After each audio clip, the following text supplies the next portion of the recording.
panguva ino vanhu vakuringira vachiti regai ZANU-PF isolve maproblems ayo. Muri Zimbabwe vanhu vakatambudzwa ne the ruling party ZANU-PF.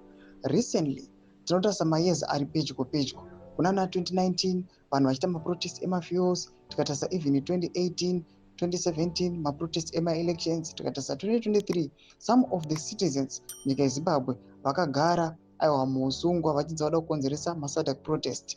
Tisikatauri nhau dzekunana gukura hundi nainhau zana 2008 panguva ino vanhu vachiti ZANU-PF ndoye chishungurudza vanhu. Right now people they are now concluding vachiti let ZANU-PF fight its own battles. Panguva ino kuonekwa kunzi the ruling party ZANU-PF it is now deep seated in a toxic and unsustainable tension. Don't subscribe or like on the bell kuti mina BBC sound anyura chiti vanoposta video vanhu vachitandaswa nemapurisa pamwe masoja vachiti January 2019 people went to the streets to protest against fuel price. Chiwenga and Mnangagwa deployed the army and police to silence people.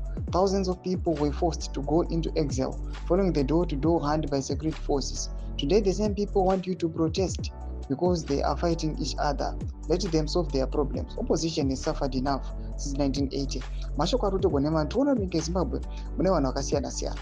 There are some of the people panguva ino vari kuona kunzi they are faming neside rana bomb shogizana vipi kosano Chiwenga vachiti apa komana ngatiratidzirei ngatidemandei kuti toda accountability kune zvinhu zvese toda kubvisa corruption. Kunokwana kune mamwe macitizens ari kuti isu tinozvidistansa kune nhau dzematongero enyika hatipindiri. Kweta vamwe vari kuuya panguva vachiti zvinhu zveZANU-PF hatipindiri, takatambudziwa, takasafa pakakwana, let them fight themselves. Mashoko ari kuda panguva ino kuri kuonekwa kunzi nyika yeZimbabwe panguva ino nechaos iri kuitika. Pamwe chete tichiri kubroadcasta tichikupai the current situation munyika yeZimbabwe. You must bear in mind muchiziva kuti there are some people panguva ino vatoneta vagive up pane ZANU-PF vachiti aiwa ZANU-PF hatitereri takaneta nayo. Opposition yakatambudzwa ikatambura most of the people vakanyangarika vamwe vakafa nekuda kweZANU-PF vakanga vachioposa. Muri Zimbabwe mburi dzemafungiro enyu muri kudi pamusoro this upcoming protest scheduled for the 17 October. Pinda comment section medu dzemafungiro enyu muri kudi pamusoro pechiitiko ichi. So subscribe or like, chat on the bell icon.